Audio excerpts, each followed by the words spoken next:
And we're on air. Okie doke. I'd like to welcome everybody to our work session. I would note that we are using closed caption for the first time tonight. I'd like to welcome everybody to our work session. Moderately. I would note that we are using closed caption for the first time tonight. I'd like to welcome everybody to our work session. Moderately. Maybe it is because we're sitting. I would note something and we're using closed caption for the first time tonight. So our first everybody to our work session. Maybe it is because we're sitting. I would note something and we're using closed caption.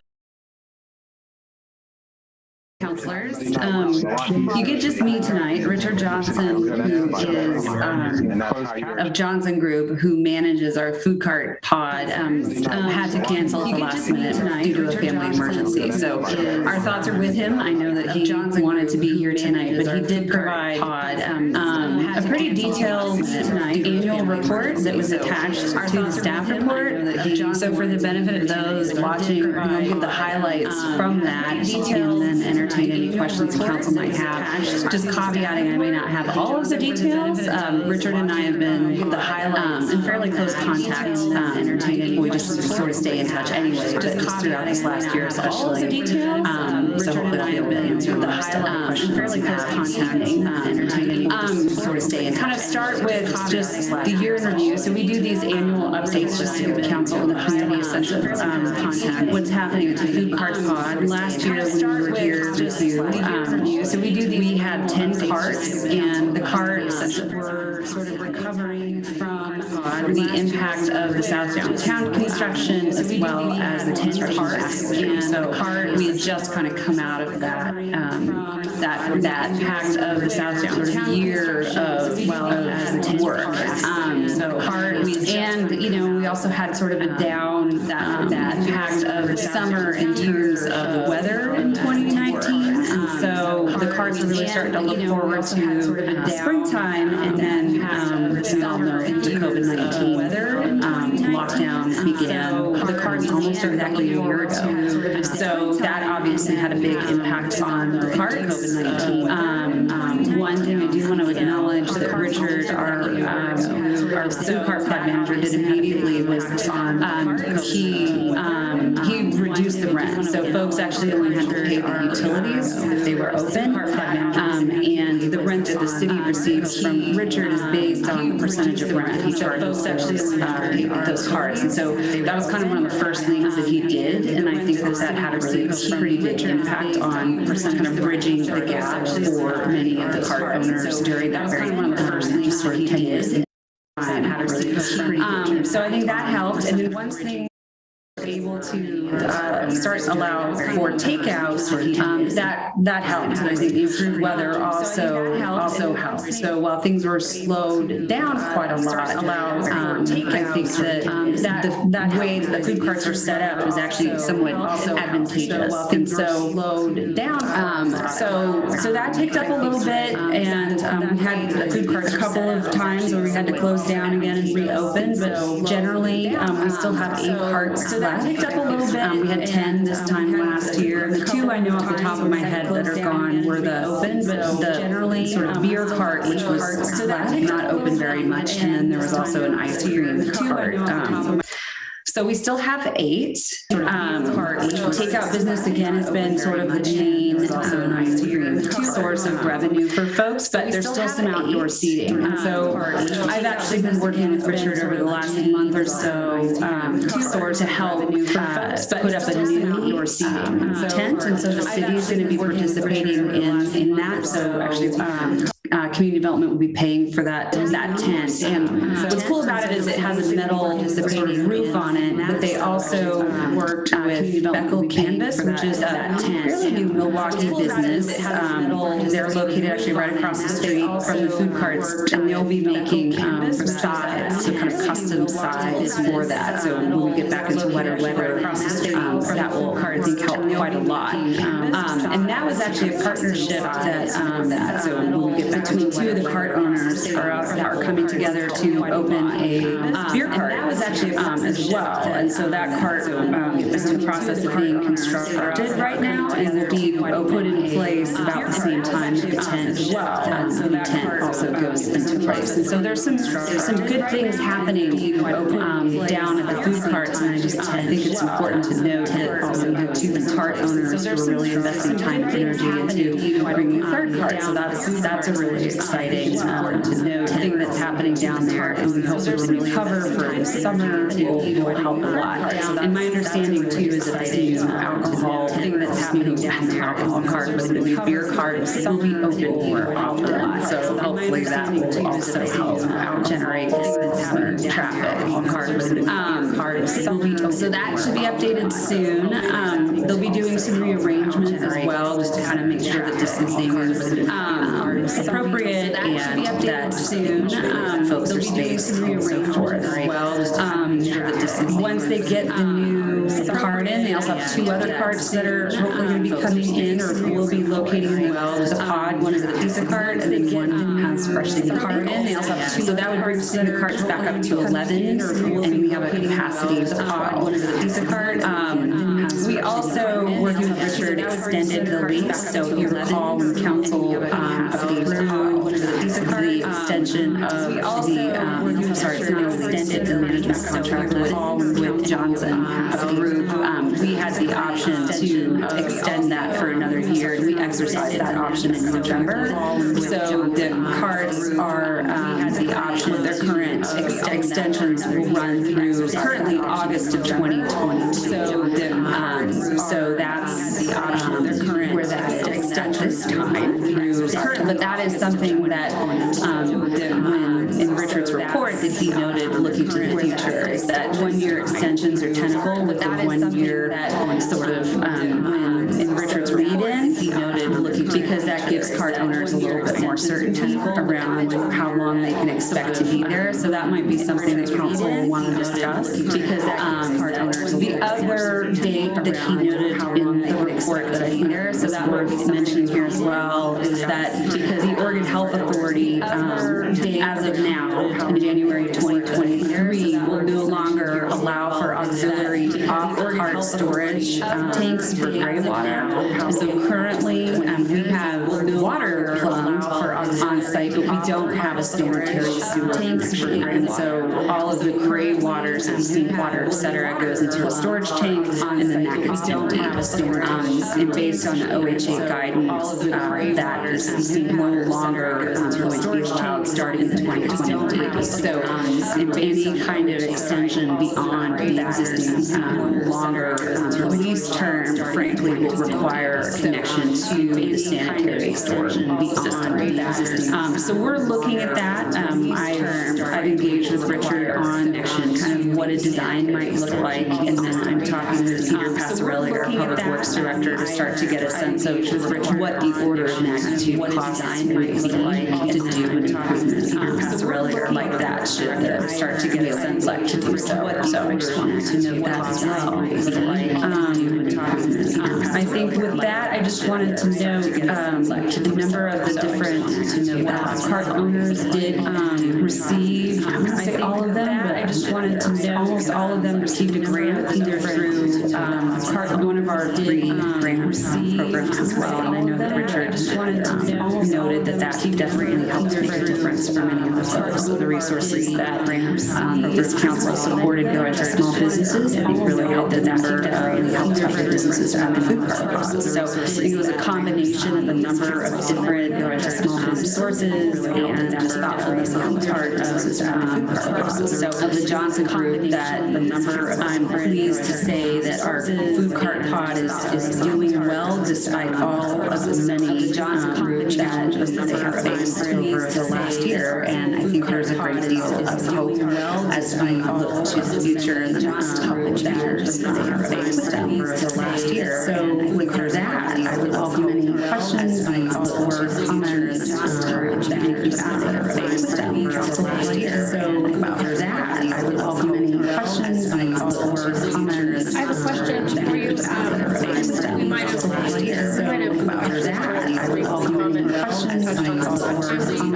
have a question. I don't think that the OHA guidance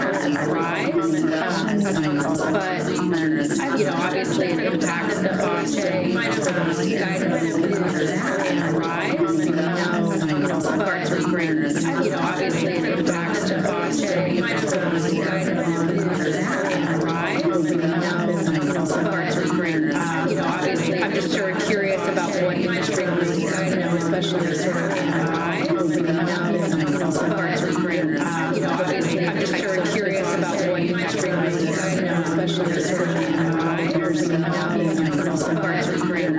I'm just sort of curious about what industry to maybe to try to get a different grant or some sort of to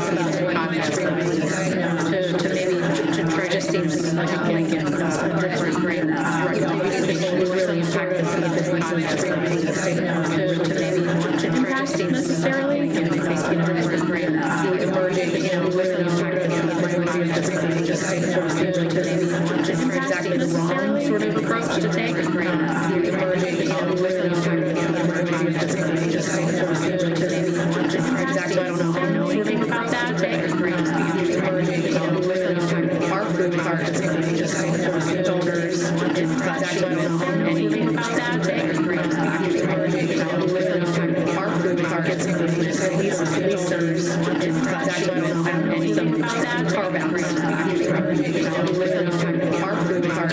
yeah, I'll note that, and I can certainly look into see what industry groups are doing that.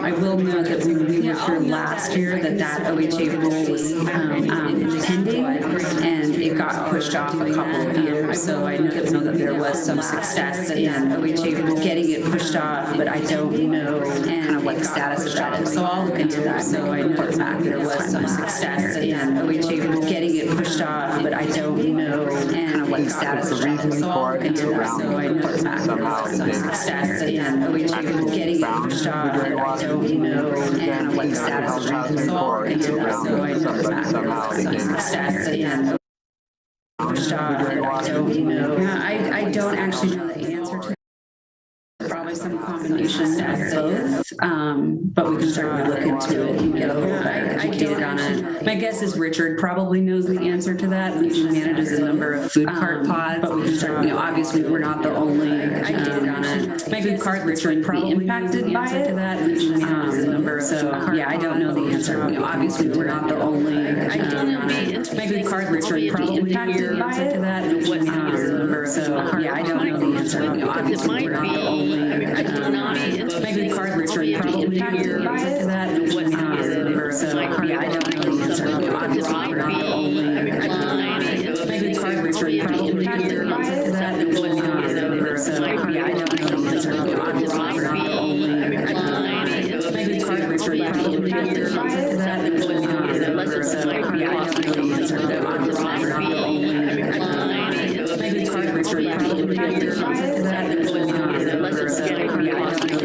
Obviously we're not the only maybe card Richard probably impacted by it to that what yeah, I love that creative thinking. It's exciting that they're getting, unless they're getting alcohol debating. I love that creative thinking. It's exciting that they're getting, unless they're getting alcohol debating. I love that creative thinking. It's exciting that they're getting, I will say, alcohol debating. I love that creative thinking. During the ice storm, it's exciting that they're getting have power. They have power, and I was there rooming the Tuesday during the ice storm. It's exciting that they're getting have power. They have power, and I was there rooming the Tuesday during the ice storm. It's exciting that they're getting have power, and I know a couple of them had closed because they were here. They were during the ice storm. It's exciting that they're getting have power, and I know a couple of them for sharing that because they were here. As it sits now, they all run so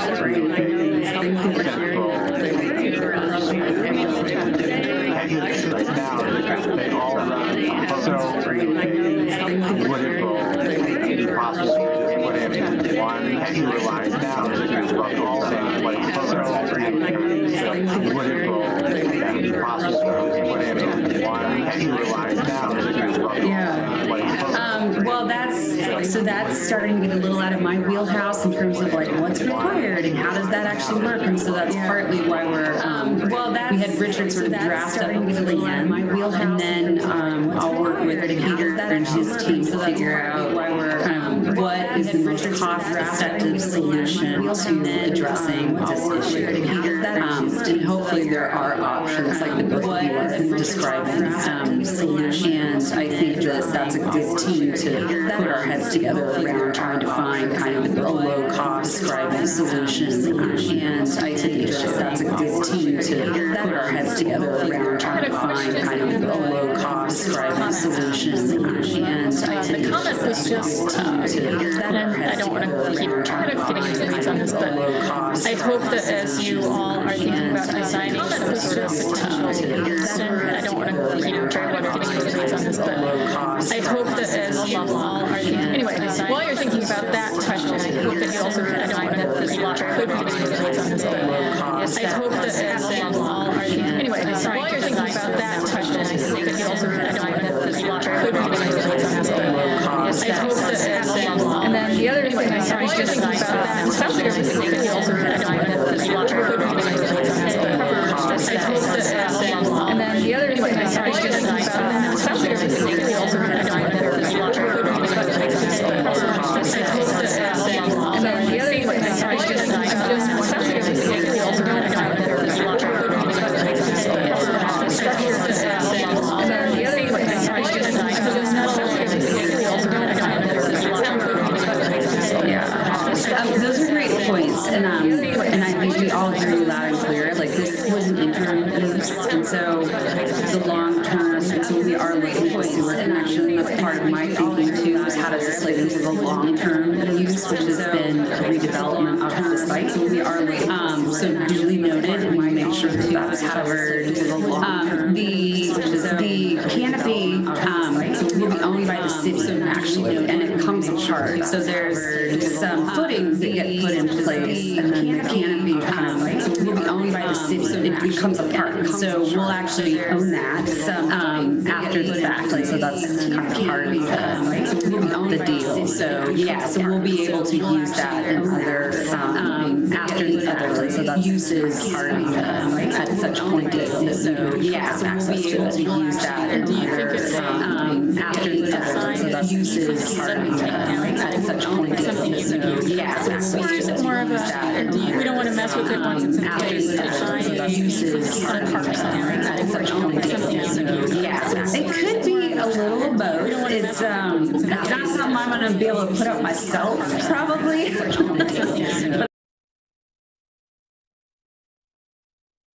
set up or put up myself for an event, but if it were to be up for any length of time, it would need to be secured, and that's that would require footings and something a little bit more semi-permanent. But if it were to be up for, but it will be a sturdy, need to be secured, be a sturdy that would require footings and something a little bit more semi-permanent. But if it were to be up for, but it will be a sturdy, need to be secured, be a sturdy that would require footings and something a little bit more semi-permanent. But if it were to be up for, but it will be a sturdy, need to be secured, be a sturdy. It would take some effort to just set. And the safest route is it does need to be anchored, secured. It would take some effort to just set.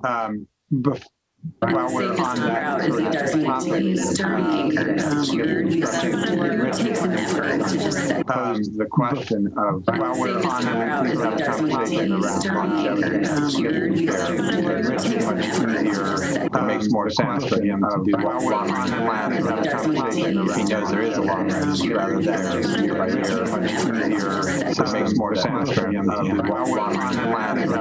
He knows there is a long range rather than just. I, for one, think it makes more sense for him to do while we're on nobody's come to us and say, gee, if there is a long range rather than we're doing that, we for one think it makes more sense for him to do while I know when Eugene tried to get rid of their temporary ones, we're doing that, we for one think down more sense for I know when Eugene tried to get rid of their everyone ones, we're doing that, we for one think down more sense for I know when Eugene tried to everyone wants to go there. I like it. Yeah, I like them too, and I want to say that even, I guess I would just like to plant the seed that, development, future development. Yeah, I like them too, and I want to say that even, we think of land bank, plant the seed that, housing, I think land bank. Yeah, I like them too, and I want to say that even, we think of land bank, plant the seed that, housing, whether, but I think, even if it gets developed and becomes a multi-use type space, I still could see it, even if it gets developed, do that, becomes an outdoor type space, I still could see it, basically, if it gets developed, do that, becomes an outdoor type space, so that would be my, I also, basically, if it gets developed, do that, becomes an outdoor type space, to continue, that would be my, I also, basically, if it gets developed, do that, that would be my, I also, basically, if it gets developed, or operating, trailer kind of thing, or spaces that are here, or operating, trailer kind of thing, or spaces.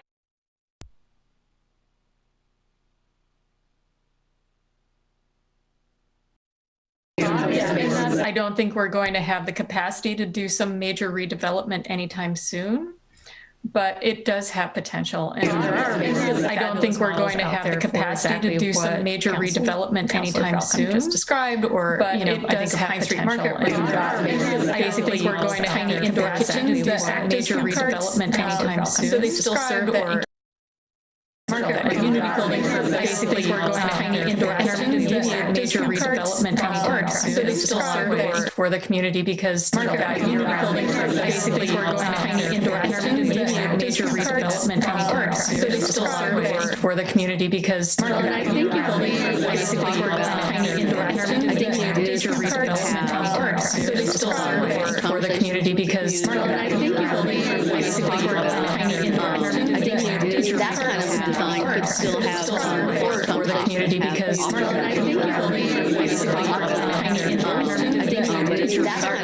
think it still has for the community because January 21, I think it still has for the community because January 21, I think it still has for the community because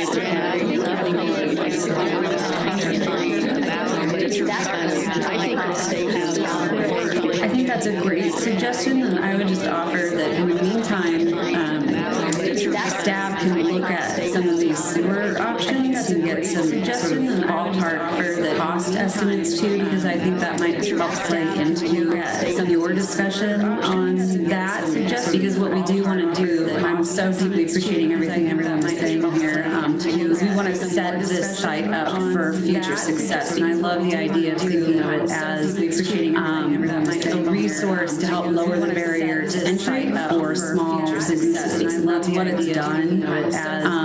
It's one of the things that I think is lower the barrier. It's just a really successful model for that, and that there's a way to transition property to a permanent structure that provides the same use. Just a really successful model for that. We have the opportunity, I think, to do that because we control the land, and so provides the same use. So yeah, so I really appreciate those comments. That we have the opportunity and to do that. So it's something to consider. So when we get to the space where we want to start thinking more permanent use, but I agree, Councilor Beatty. I think there's a discussion later in the year when we have a little more information where we start thinking to talk about, because we would, I agree, Councilor Beatty, the lease expires in August of 2022, so we'd probably want to have some sort of sense by the end of this year whether or not we want to continue extending that into 2023. And then we'll have a little bit more knowledge too around what OHA is thinking with respect to the holding tanks, and so we can be more prepared to do that. But my hope was if you wanted to talk about that, we would set that expectation today, and then we could further discussion down the road. Let's do that. Great. All right, anything else on this one?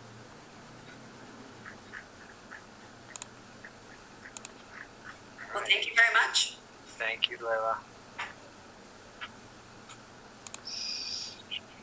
Trying to get back to the, okay, next item of discussion, Volunteer of the Year 2020 selection process.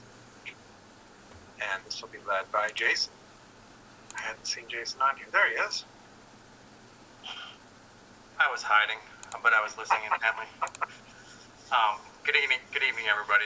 I'm Jason Wax, the Community Engagement Coordinator for the city. And yeah, I'm here tonight to talk with everyone about the 2020 Volunteer of the Year Award.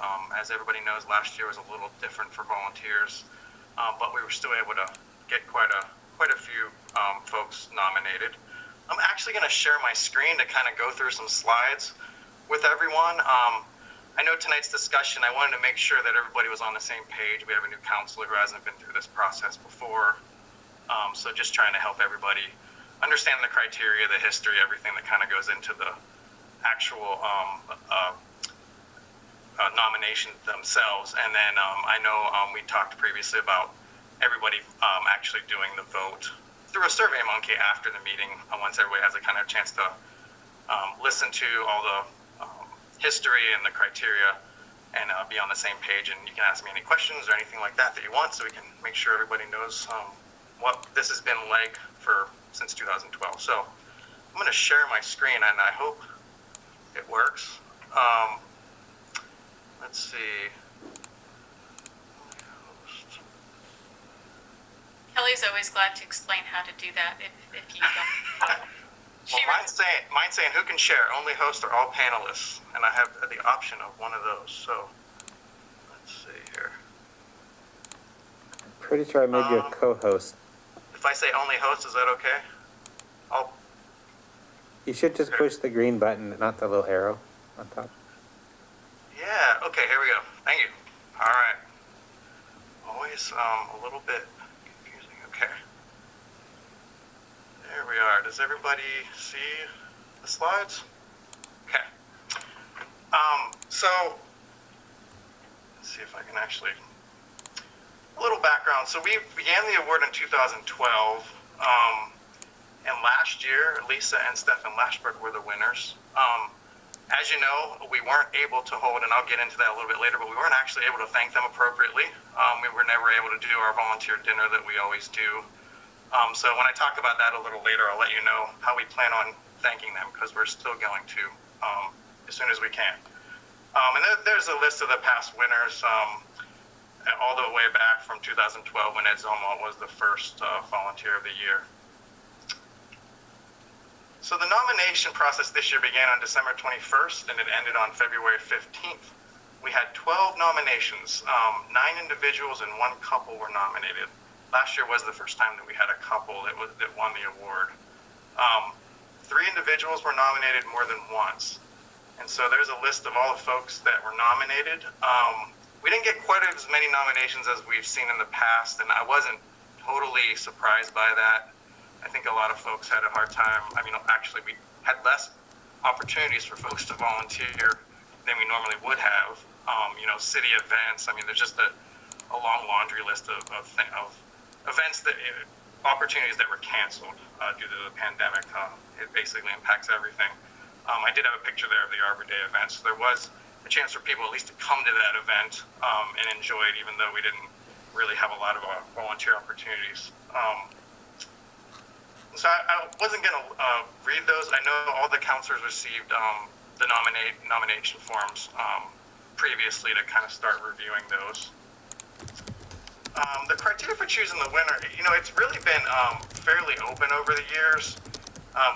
We don't really weight anything, so it's been sort of up to this council members to kind of differentiate and decide what they think is most important. But ultimately, anyone who resides in Milwaukie or are members of a nonprofit organization or business that serves the Milwaukie community are eligible. We have yet to have someone win the award that doesn't live in the city of Milwaukie, but there are opportunities for folks if they want. You can win the award if you're part of a nonprofit or a business that serves the community. So you could live outside the city and win the award. It is a possibility. Longevity of service to the community is taken into account for sure. If you look at all the past winners, most of them, if not all, I would say all of them actually, when they won the award, they had quite a few years of experience and volunteerism in the city. Some contribution of volunteer service in 2020, so the previous year, with the nominees' total volunteer efforts. Service within the city limits of Milwaukie, obviously very important. And then the final one is some contribution to a city-related activity, such as, serving on a board, commission, committee, or an NDA. That's not required, but it is something that is part of the criteria that, in the past, again, if you look at most of the volunteers, most of them had some sort of connection to one of our standing committees or one of the NDAs, and so forth. Typically, how we thank and honor the winner is we have a volunteer appreciation dinner that we've done for quite a few years now, and all the members of the boards and committees and commissions and NDA officers are all invited to that dinner. We didn't have a dinner in 2020 due to COVID-19, so what we intend to do is for the 2019 winners to be also honored at the next dinner when we're able to do so. We really hope to have something in the fall if we can, or possibly a modified version of it. So we have been talking about what that might look like, considering what the world might look like in the fall. It was kind of interesting we've been talking about this lately, I remember last year talking about how we're gonna have the dinner in the fall, and I think we could possibly do that in the fall. I'm sure we'll be able to do it in the fall, and of course, we all know what happened. A press release is distributed to local media. The winners featured in the pilot, there's a couple examples there, Lisa and Stefan from last year, and then Greg Hamer from the year before. We do social media posts. We add the volunteer to the plaque in the City Hall lobby, and that's been going on since the beginning of it. And, revered and honored with the title of Volunteer of the Year forever. I mean, I think that's really the most important part. I joke, but it is interesting how I think just recently, Lisa Gunyon-Rinker was invited to speak, I think that was this week, and she was put on the flyer as a Volunteer of the Year from the past. So it does live with you for a long time as time goes on. So, people know these folks. I mean, they get a lot of special attention. So really the next steps for this, I wanted to come and talk to you tonight about the history and criteria, which was pretty quick. I'd be happy to answer any questions. What I intend to do is send a Survey Monkey out to all of you after this, after the meeting, to ask for you to vote. If there's a tie, which we have had in the past, I think we had a tie last year, or the year before, I can't remember. We'll send a second survey, and then we'll come back to you on April 20th to announce the winner alongside council. And I just wanted we would feature the winner in the June pilot. Most of this would be sped up if we were having the dinner. Typically, we'd have the dinner in April or May. So we're not going to be doing that, so we're not in as much of a hurry as we have been in the past. So that's ultimately what I had for you tonight. If you have any questions or, comments about anything. I had a question for you, Jason. And I do pay attention when this happens. I just have no recollection of how you do the advertising and what the form looks like. Do you on that include the criteria that you just shared with all of us? Yes. We did it through the Engage Milwaukie site this year. It's a little bit modified, but yeah, it is included on there. And I typically look at all of the folks who submitted to kind of make sure that, that there's no one that's completely, not eligible. So we collect the whoever nominates the person, we collect their contact information just so that I can reach out to them should something like that happen, or if we need more information or something like that. Yeah. Okay. Thanks. Yeah. We'll just note that there have been more than 1 year where we had to have second ballots. We've had to have second ballots a few times. Yeah. There's, so that's not unusual. But, we're always, kind of what they call an embarrassment of riches. We have a lot of people doing great things in our community, and it's hard to pick. And, once again. Yeah, and I think I said this last year too, but I'll say it again this year.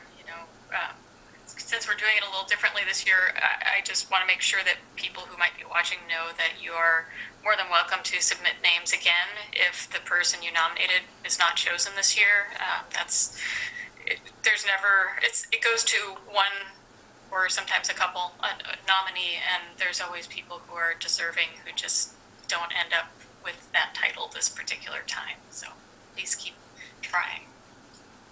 And I did want to mention, that's a good point, and also we do recognize everyone that's nominated. They'll be included in various places where we thank, folks for being nominated. So we like to at least recognize that they've been nominated as well. So.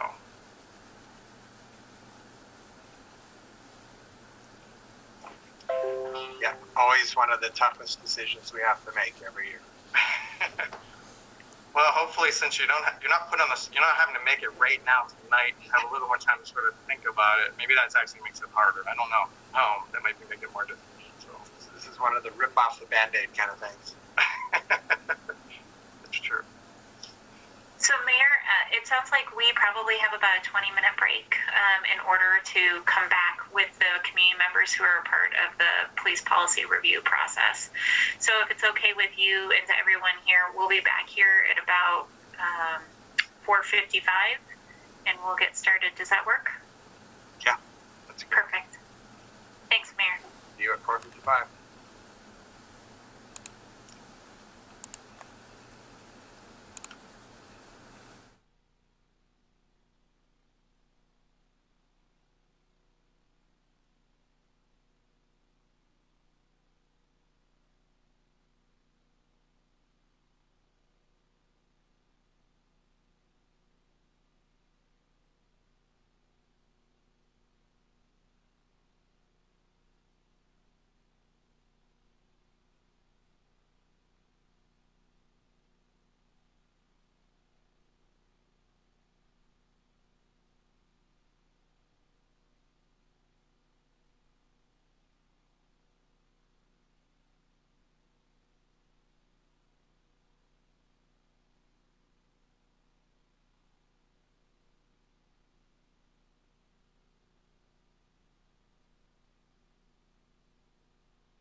And we are on air.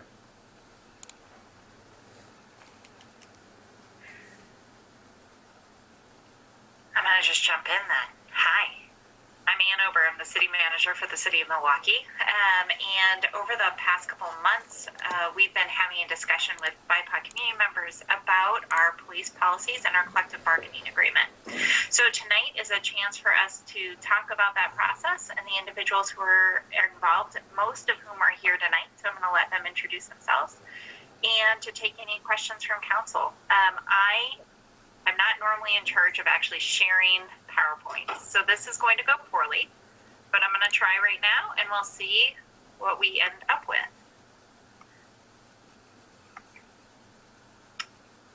Okay. And how do I actually slideshow from beginning? Does that work? Anybody saying? John says yes. Okay. So thank you everyone for giving us a little bit of time on the council agenda to talk tonight. This was a process that was actually discussed and dreamt of back in the summer, but we wanted to make sure we did it right, and we wanted to make sure that we had community members who are ready and prepared to have a discussion with us regarding our police policies and our collective bargaining agreement for the police department. So the process took place. So this is part of the phasing, right? So phase 2 was where we said that we were going to have conversations with the council around policing. We've done some of those things around the mental health component. It's also where we said we would hold these workshops. We had 5 meetings in which we talked about the police policies and the collective bargaining agreement. John is still working on his citywide equity plan. We're planning on coming before council actually in May of this coming year to talk about where he is on that equity plan development and what the next steps will be. So I'm going to actually turn it over to community members to introduce themselves. If you all could share, I'll change it up a little bit from when we introduce ourselves to each other, but if you could just share your name, and how you're connected into the city of Milwaukee and why you thought this was an interesting opportunity. Corey, I did these in alphabetical order just to make it really easy. So Corey, I'm going to turn it over to you first. Good evening, city council members. My name is Corey Hester. I know I've talked to several of you guys in the past, and might have been on different Zoom meetings. Born and raised here in Portland. Grew up in Southeast, but I was on the border of Clackamas County and Monoma County. So I was right inside the Clackamas County border. So I went to Sutherland, Milwaukie Junior High, and then I graduated from Milwaukee. So I know Milwaukee basically all of my life, even though I was in what they call felony flats. But went to college, military, a couple of living elsewhere, and found myself back here in the community. I know a lot of the people who live here, and I decided it was time to be seriously getting involved in helping to make this community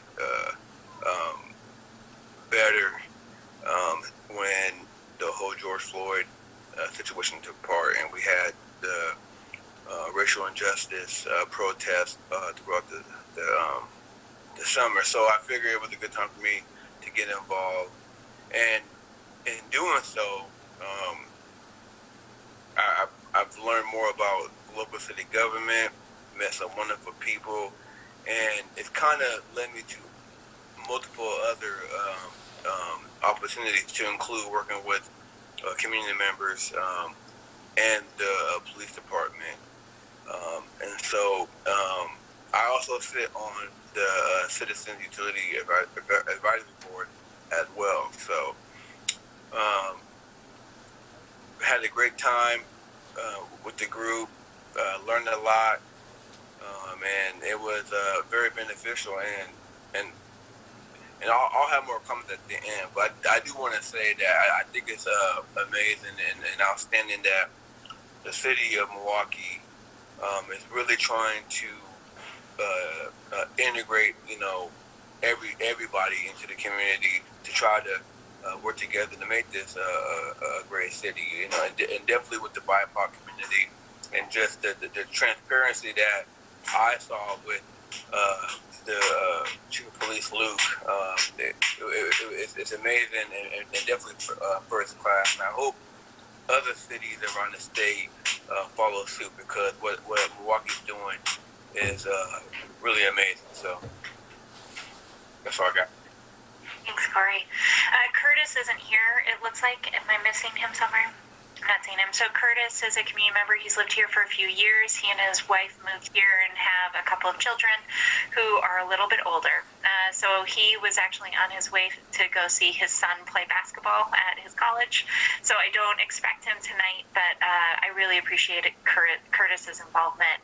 He brought a lot of knowledge and passion to the discussions, and he was always willing to bring up a topic, even when it was hard. So I think that says a lot about him and the quality that he brought to the team. So the next person is actually Hamid, and Hamid is the other person who's not here tonight. Many of you know Hamid very well because he is the chair of our arts committee. Hamid is just such a calming presence, and he's always the person who just sort of keeps everything level but honest and open. And he brought that to this process, and I so deeply appreciated it. So thank you to both of them for their involvement. And with that, I'm going to open it up to Jason. Jason, do you mind talking a little bit? Not at all. Hello, guys. My name is Jason Nix. Born in the inner city of Texas, Dallas, Texas to be exact. Moved to the Northwest. I love the Northwest. I never leave the Northwest. I reside in a neighboring city of Clackamas. We're all linked together, are linked up.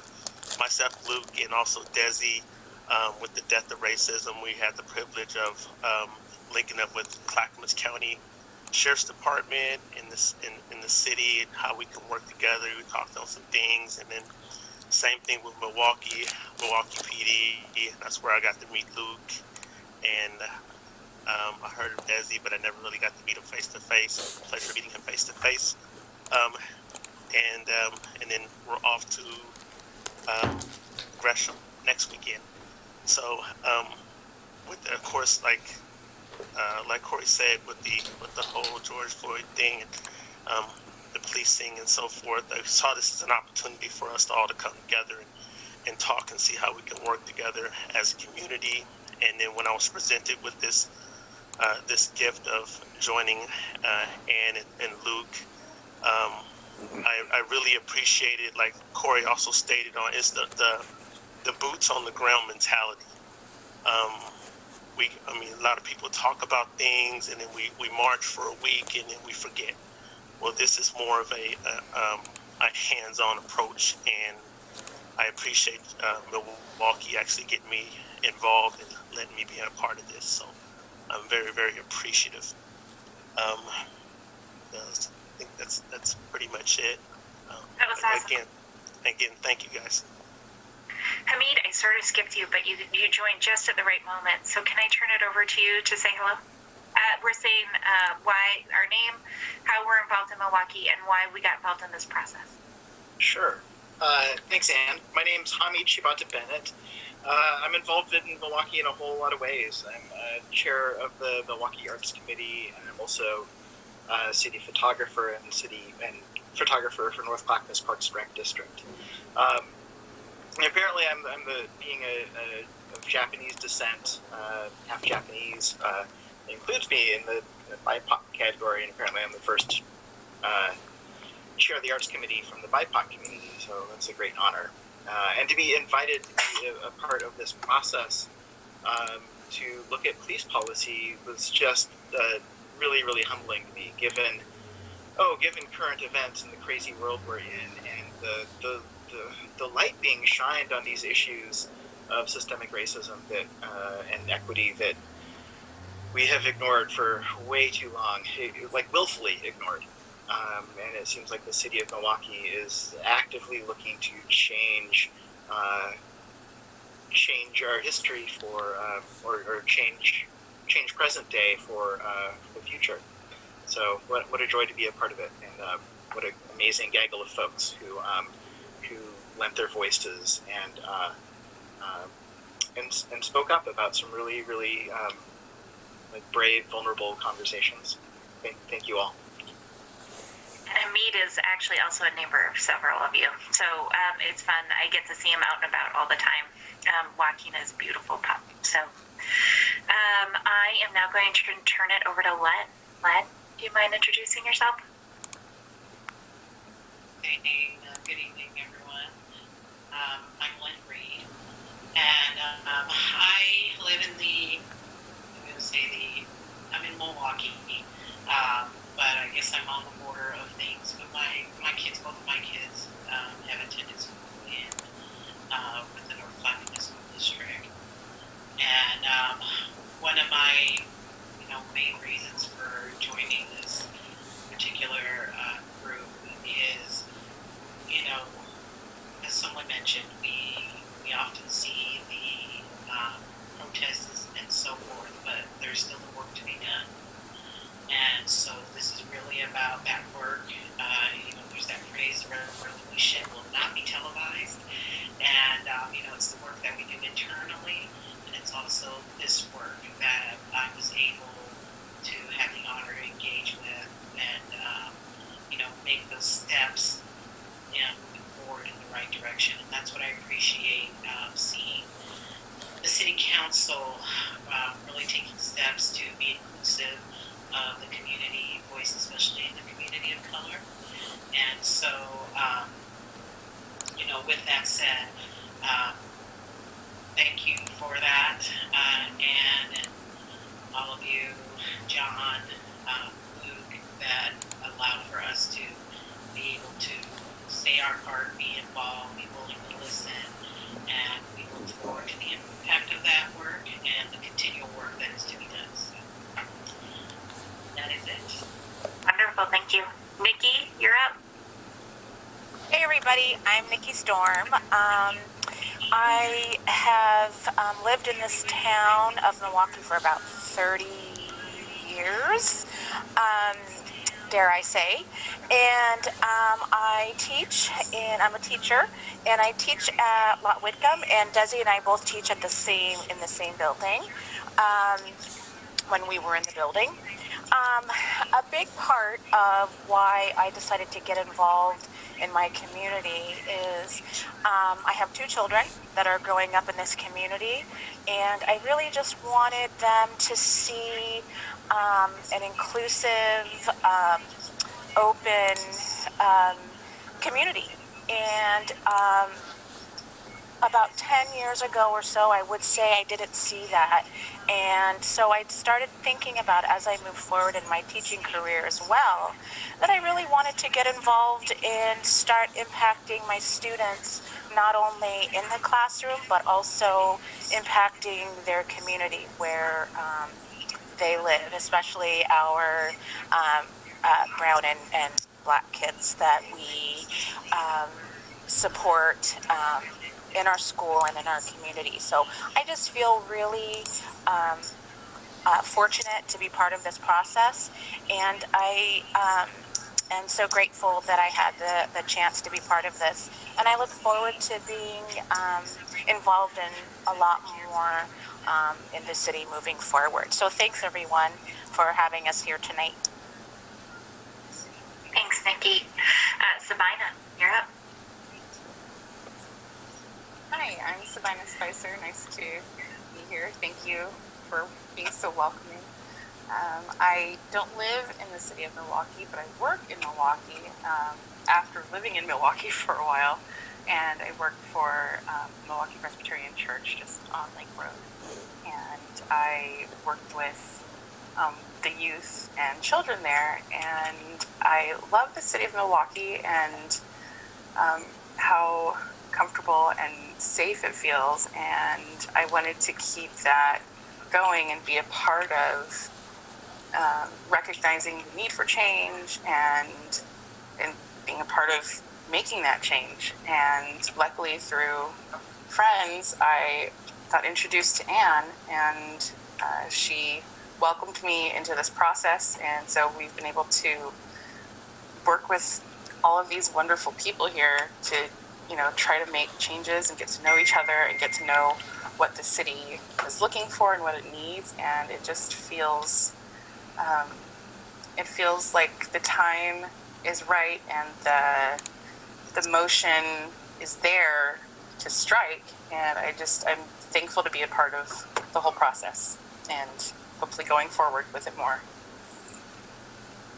And finally, Sarah. Hey everyone, I'm Sarah Vasquez. I moved up from LA 26 years ago to take a job at Dark Horse Comics, where I had met Mike. I was in the film industry down there, and he was doing The Mask, and he was like, hey, I'm looking for somebody who has Hollywood background who's willing to move to Milwaukee. And I said, I don't even know where that is. And he said, well, come up and visit. Anyhow, long story short, I ended up relocating up here, kind of striking out on my own. I'm one of 9 kids, and so I was the first one to fly the coop, so it was super scary and sad for everybody. But, I was like, I've got a few family members up here now. So, but my very first few formative years in Milwaukee were met with a lot of anguish, cultural lack of, I guess. I had sort of a front seat to what the city council was back then, and there was a lot of racism, sort of no embarrassment about it.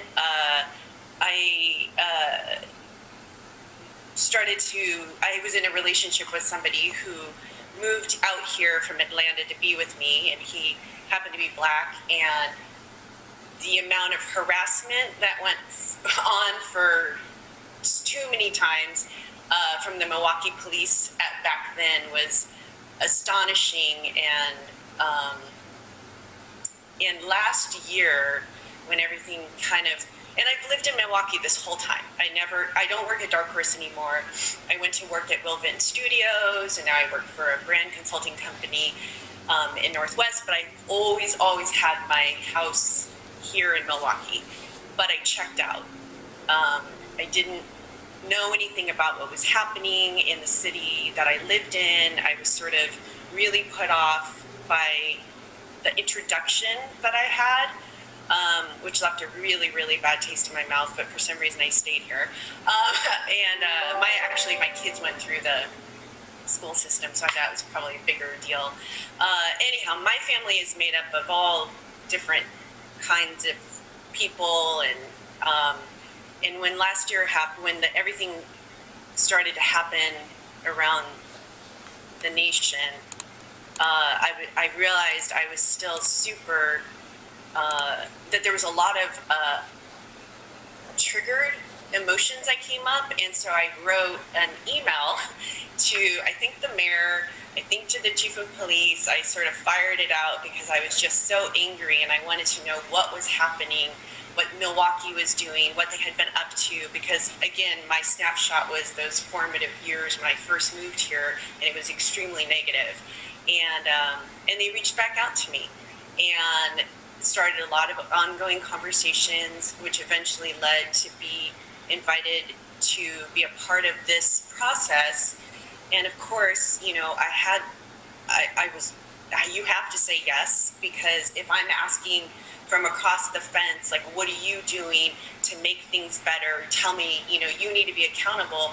I also realize that there's that accountability that you have to show up. You have to put in the work too, and you have to be accountable. And there's got to be that ongoing conversation versus what had happened, which is just I shut down. And I was angry, and I had this impression that that's what everything still was. And I'm relieved to say that it's different, and it feels different. And this was a huge project that Milwaukie took on, and I'm thankful you guys allowed me to be a part of it. So that's me. Thank you, Sarah. So we're going to just go through a few slides to give the public an understanding and a feeling for what we did during this process. And then at the end, I am going to, and I'll tell you, I'll give you a secret up front, which is I'm going to ask you what your key takeaway was from the process. So if all the participants can just think about that as we're going through the slides, we'll end with that, and then we'll go to Q&A from council. Okay? So let me get back to sharing real fast, just so that the public knows. We also had some staff who were very involved in this process, and we invested a lot of staff time into this process. So I'm Ann Ober. I'm the city manager here in the city of Milwaukie. And then Gary, do you want to go next? Gary Rubello. I am the HR director for the city of Milwaukie, and I've been in that role for about the last 8.5 years. John? I am the Equity Program Manager for the city of Milwaukie. I've been in this role since beginning of December. Luke, are you here? I think I am. Luke Strait, the Chief of Police, and I've been in this position for about 2 years. And Stephen? Stephen Schuback. I'm a labor attorney representative for the city. So when we started this process, we had some goals in mind, and as we got into the actual meetings, the group came up with the goals of the work. So the goals of the work were to make sure that we were making these policies consistent, that they were equitable, that we were considering current and emerging best practices. So there was that sort of bucket of things we were trying to get to. But the process was about more than that. It was also about us creating a safe space for our communities of color and for our police officers. One of the most profound things that I was told by one of our officers this past year is, I don't actually ever want to hurt anyone, because when I hurt someone, I actually am hurting myself too. There's never a place where only one side of this equation hurts. And so there's this desire for all of us to be safer. And then the final piece was, how do we build trust? What does it look like for us to build trust amongst both sides of this equation, and to build a bridge so that our BIPOC community and our police department is working regularly and comfortably together, knowing that people are on both sides of that equation safe. The process design was, as I mentioned earlier, it was 5 meetings that we started out with 4 meetings. We added a 5th meeting when we realized how much conversation we needed to have in order to get through these policies. And it really was focused on reviewing 17 policies that the city staff took an initial equity lens to, and then reviewing the collective bargaining agreement that we have with the police association. So the first part of that is, usually in a given year, the chief of police will, and I and a couple other people, will do a few edits to a few policies. We might get through 2 to 3 policies in a given year where we've learned something that's happening out in the world. It's no longer best practice. We need to modify that policy, and then we make changes to the policy, send it to the union for consideration, and then we adopt. In this case, we actually took 17 policies that were being discussed in the United States around policing, and we started reviewing how those were affecting our police department and our communities of color. And I have to give Stephen Schuback a huge amount of credit, because he went through all the pages of our policies and the list of all of our policies and said, I think these are the ones that we need to make sure we get through in order to have a valid and quality process. So I would say that Chief Strait probably spent about 40 hours reviewing these policies, making edits and changes to the policies to make them more equitable and more approachable. I probably put in about 20 hours, same with Gary and John. We all invested a significant amount of time, and then Stephen actually put in the yeoman's work of just investing so much time and effort into this process. So he's been doing the edits and actually adopting the changes as we've been going through for consideration by the union. So those were really the 2 goals going into this process. What it was not, it wasn't a discussion on all things policing. If it had grown that much, that's really community conversation first and foremost. It's much broader than just our work group, but also because we were worried that we would lose track of these details. And these details are really where this gets real. And we didn't want to minimize the importance of making sure that the policies in the union contract actually had time to be reviewed by our community members and that we had time to receive that feedback. What this also is not, though, is it's not the end of the conversation. That's a commitment we made to the community, is that this is the start of a lot of work. And what I heard as people were introducing themselves is it's really important for us to stay in this conversation. It's not about a one-time event, and it's not about a one-time work group. It's about ongoing work that we need to have in the coming years. So the process also provided some resources. So of course we provided the union collective bargaining agreement. We also provided the 17 policies. We also provided information from Campaign Zero regarding recommended police collective bargaining agreements. And I'm saying this because I also just want the community to know we weren't trying to hide from the big conversations that are happening in the world around collective bargaining agreements. We actually wanted this to be as authentic and full as possible. And so we provided those and had some really good, robust conversations about some of the policies that are outlined in their recommendations. So the questions that were going to be asked were developed by the group. And our goal was to take an equity lens and place it over the top of these policies and see what came out on the other side.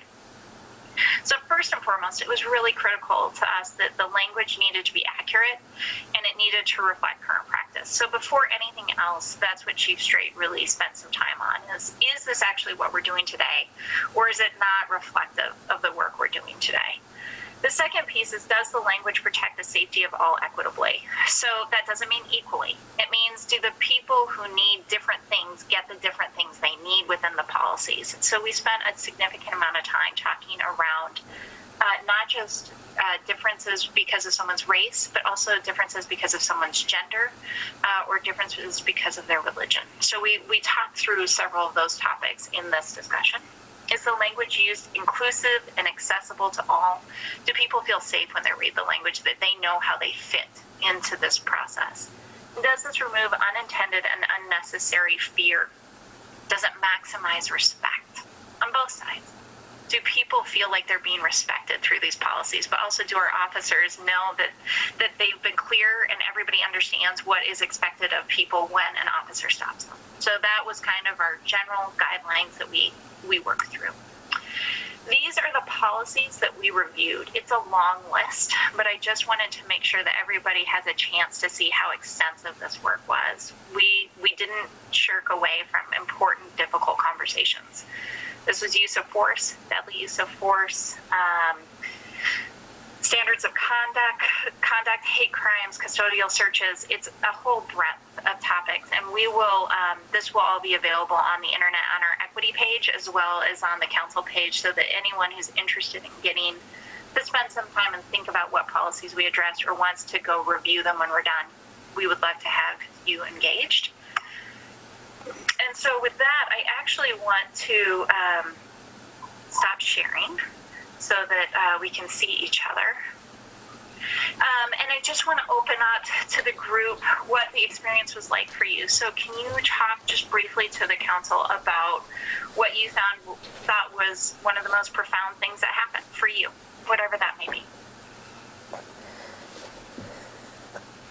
And I'm really good at sitting with no one speaking. I'll go first. So, how can I say this? It was good to hear everybody's story because for me, it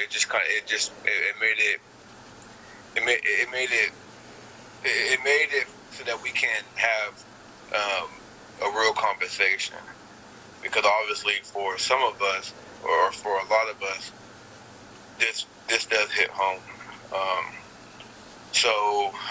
And then, being able to just dig into the policies and really see what they have, and to see what they had in the union contract. So it was good to see what they had, but it was also good to see that the amount of changes that Steve made.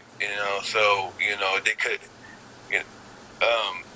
the team could have left a lot of verbiage in there, but they really took into account some of the verbiage and how it made the members feel, and they didn't hesitate to either take it out completely or using the feedback that we gave them, change the language. So, but even before we even went to go make changes, the amount of changes that had already, taken place, I thought, okay, wow, they're really trying to lean out and really try to ensure that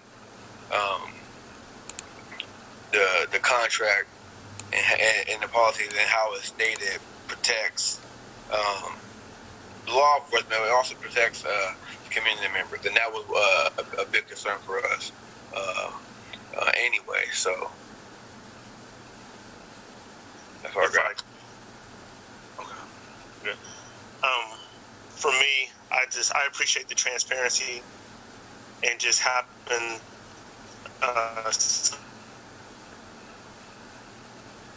so we can go over each and everything. These policies, just a lot of things I just didn't know, and so it helped to shed some light on that. And if it is on the page, I think that it's very helpful for the community as well, so they can read and understand certain things, so that they're also able to take some responsibility for themselves as well. And then another thing is that I appreciate the time and effort that everybody has put in this, because as a person of the community, when it comes to government, a lot of people just want to know that the government cares, and they just want you to hear what they have to say. And by doing this, if whether it's Portland or Gresham, if they can open a door like this, then they can have some connectiveness, like they can be on the same plane and understand each other much better. So that's my takeaway. I'm happy to go next. I wasn't sure how open the city would be to change, or how free the conversation could be with Chief Luke there, and it was very transparent. People were allowed to be vulnerable. We were allowed to ask tough questions and allowed to be ourselves and ask questions that we thought might be kind of stupid, because that's how change is brought. They weren't stupid. They were great questions. Yeah, and that's the thing. Like, even if we thought it was a silly question, it was like, no, that's a good question, because you never know what questions other people have and other people are afraid to ask. And we were brought together to ask those questions, to say these things, to be vulnerable. And it was a space where I felt that I was able to be, and I also saw that power can change when the people who are empowered welcome it, and that was my takeaway from it.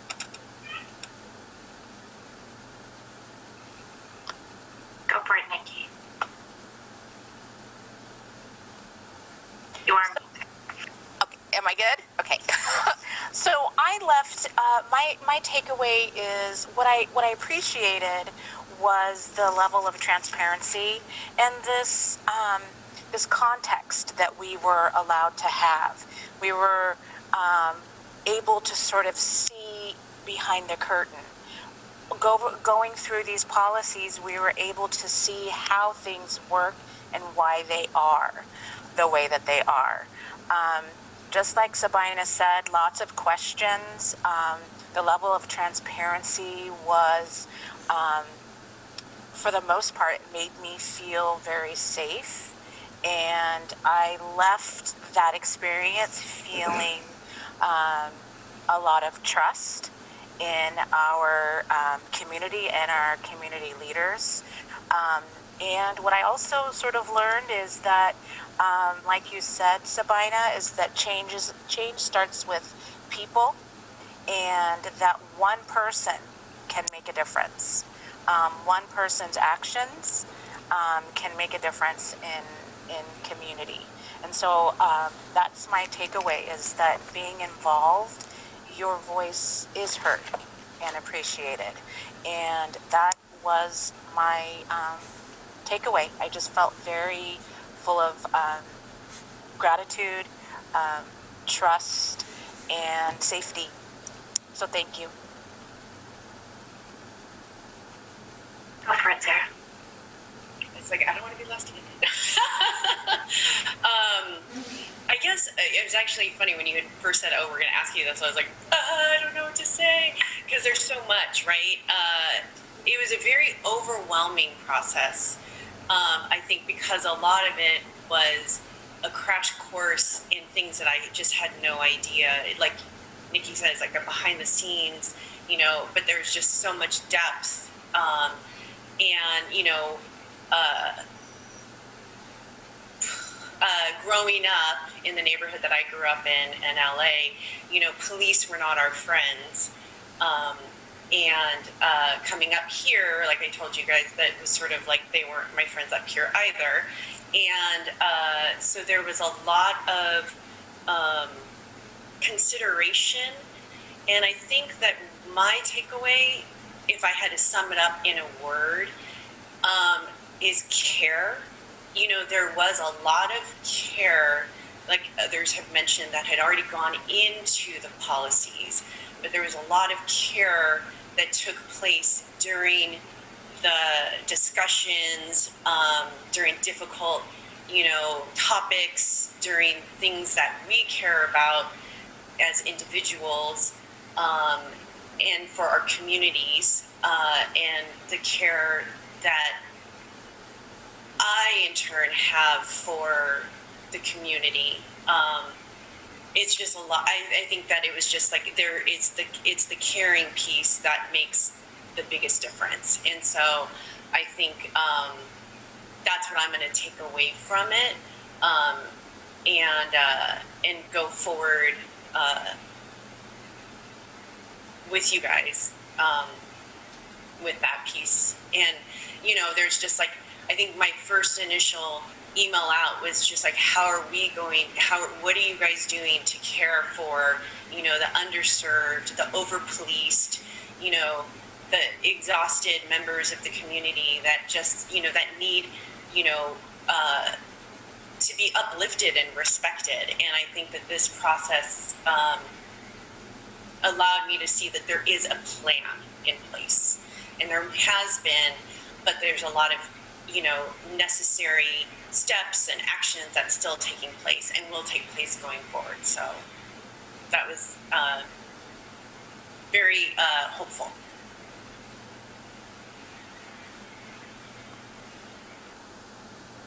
Go for it, Amy. I love everything that y'all have been saying. On the last night of the work, I think it was Curtis. I don't think he's here on the call, but Curtis said something about, I'm not sure I should bring this up. Like he seemed like it was like a petty thing. And Ann pipes up. It's like, this is the time. And this was the time to let our voices be heard. I really appreciate the receptivity of the city, and of Chief Strait and Stephen, who, like, every time someone would pipe in with some sort of edit or some update to the language, there was some thoughtfulness there, and no one ever said, "Oh no, we can't do that." They typed it into the document. I just felt like there was a curiosity and a listening there by everyone involved in the city that I think is rare. I think it's really rare in government, and I think we need to see more of it. And if Milwaukee can model that, gosh, what a great place this is. And there's more work to be done. I appreciate y'all. I'm going to give Len her shot. Does she want it, or does she want to skip?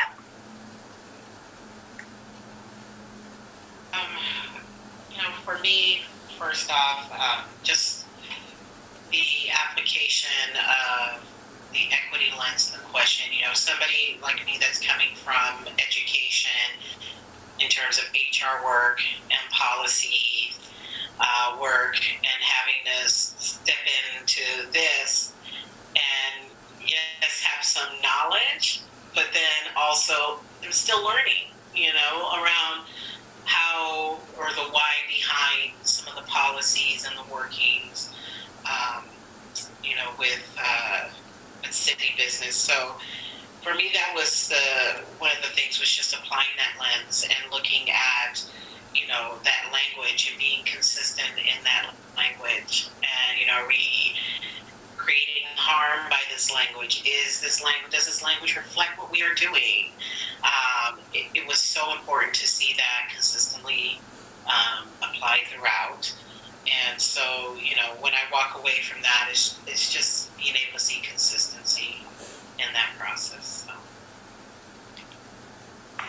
So we are over, and I don't want to stop this, actually. So I'm not saying that we should stop it.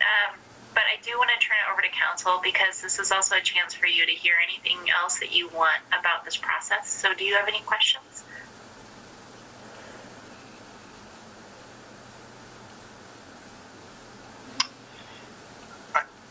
Lisa, go ahead. And I think Desi's next. Just curious as to, everybody sounded like they were engaged through the 5 meetings. Was there anything you think we didn't include, whether it was more policies or other questions that you would have liked to either continue on or you would have liked to have had included in this process? I'll speak. I think that we went through as many of the policies as we probably could have in that chunk of time.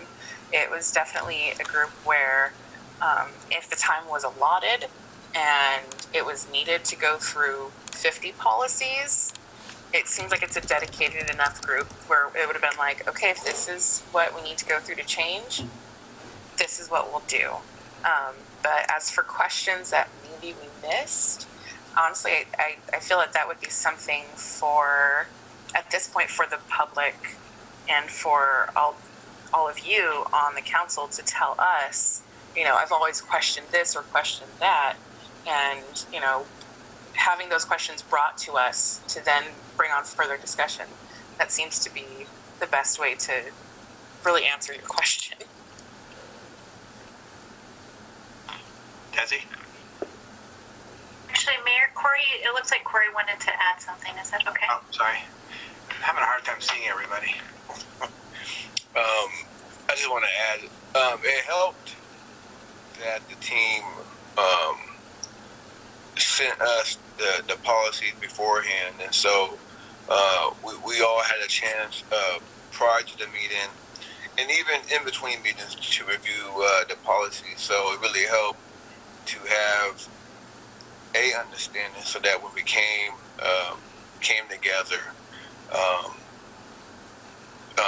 we were able to kind of just move a little quicker and just really, focus on the conversations and the thought and the thought processes, and then looking at the language, and then being able to have time to break down some of the language and then discuss that further. So the team, I did an excellent job giving us time. So if we needed to talk a little bit more about something, that we did.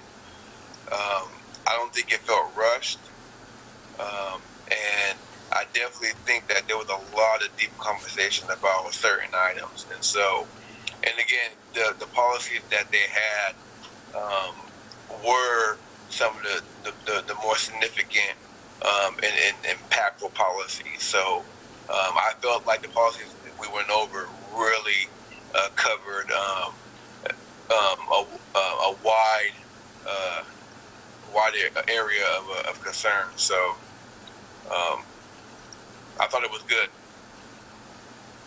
And just so you know, Counselor, we did also ask the group at the beginning if they saw policies that we hadn't, that they wanted to bring into the process. We were happy to take those at the beginning, and we would address them near the end so that we would have some time to make revisions. The team did not bring any policies forward at the time, I think in part because there was a lot that we were already trying to digest, is my guess. But I also hope that part of the reason is because we did choose some of the nuttiest issues to address through the group. Counselor Nicodemus, did you have something? Yeah, I have a question. So, like, we know the over-policing of black bodies, and we know that, you know, laws and the police are built on anti-blackness, right? And there are systems in place to make sure that, you know, our black bodies are being surveilled all the time. And that puts us in a position of, like, not trusting. And so this question's for the black folks, and especially the black men. Do you feel like you were heard? Because, you know, there are times even, you know, in the position that I'm in, I could be sitting in a room and I'm still not really heard because I am black, I am a black man, you know, and once you all leave this meeting, there aren't going to be a whole lot of black and brown faces in this meeting as well. So, you know, we're constantly surrounded by this. So I'm just wondering, do you feel like you were heard, and did you voice the concerns that you really wanted to? Did you feel comfortable enough to do that? If I could say so for myself, I believe it's that I was heard. A lot of things that I was concerned about, and like just even with the policies, not knowing a lot of the black community doesn't know a lot of the police policies and so forth. So that was enlightening for me to know. One thing that I wonder if that could be done is if there were meetings to where we could have meetings with the police, and that we can have an understanding of the way that we handle ourselves around the police when we're around them, and just have a mutual ground where we can talk and understand each other, so that, you know, we don't have this disconnection, as it were. Can I ask something about that? Do you feel like, can you think of any ways that we could sort of publish or help the community know those policies better? I found that really interesting that I have people who have signed up to be on a committee to help me with my website. Sabina was on that list. I think Glenn had some ideas. So I'm going to just say they talked about that a lot, and I'll let them answer the rest of the question. I also felt like I was heard too. Like I said, the group showed tremendous empathy. Definitely were great, what I call active listeners. I commend Luke again, because we challenged him, and we challenged some of the verbiage, you know, and he was a straight shooter, provided really good insights into some of the background and like some of the historical aspects to that. And so, and I also had the opportunity prior to this to work with Luke and a couple of the officers when they were revamping or their traffic stop training. And so, and even then, you know, Luke and his officers were really in tune into what I think or what I thought, and some of the feedback I gave, they really took to that. So, again, you know, I've been in this community, and I've been here when Milwaukie High School had a skinhead problem, and I think I told you before, but the prior captain, David Rash, he was actually our resource officer that came to the high school, and me, him, and my brother really gelled, and so I'm really good friends with him. So, you know, I've had the opportunity to experience some good officers from the Milwaukie PD, and so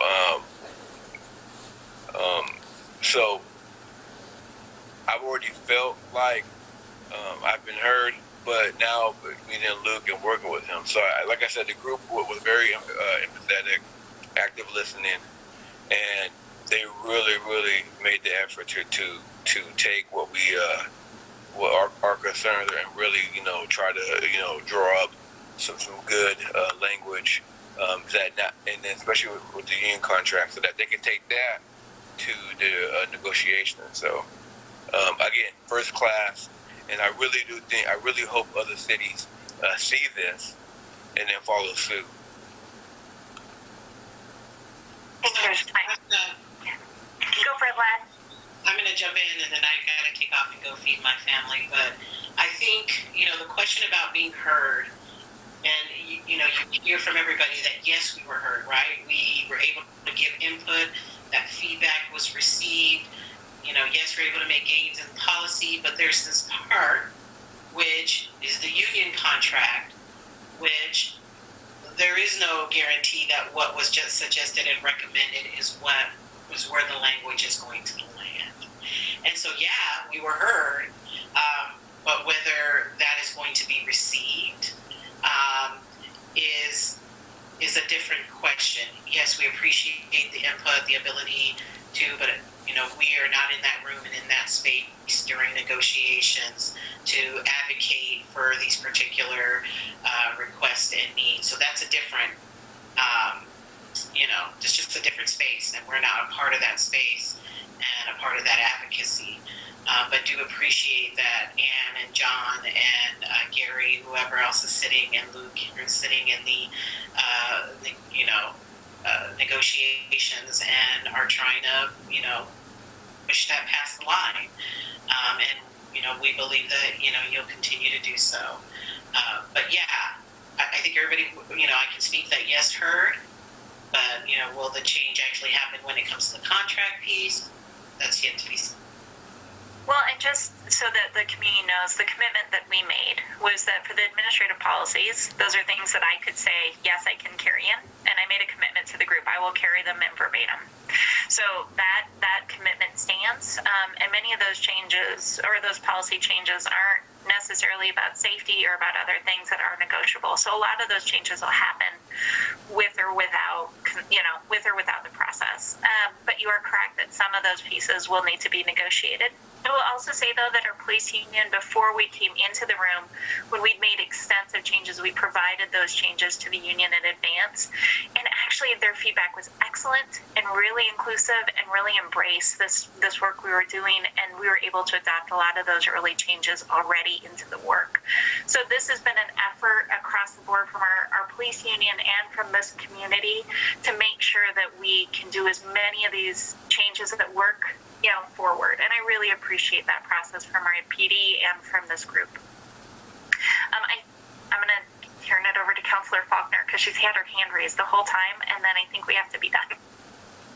I think my question's probably been resolved through the last couple and the comments that have, and Len, I want to make sure you get to your kids for dinner, but if you wouldn't mind staying on for just 30 seconds, I want to make sure that my understanding of the process means that no one here in this group feels like there was language left off the table, like everything you wanted to see, that there was nothing unresolved, that we're really, that the sort of the language that's been moved forward is really, includes all of your concerns. There wasn't anything sort of left that you're like, I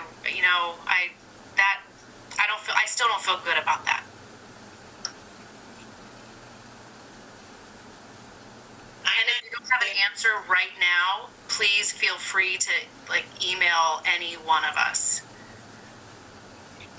I'm not going to say that where I felt it had anything to do with the policy, and talked about it, and we talked about it. I had some questions when Councilor Nicodemus is talking about the policing of Black bodies and how that is looking. I had some questions around training and ongoing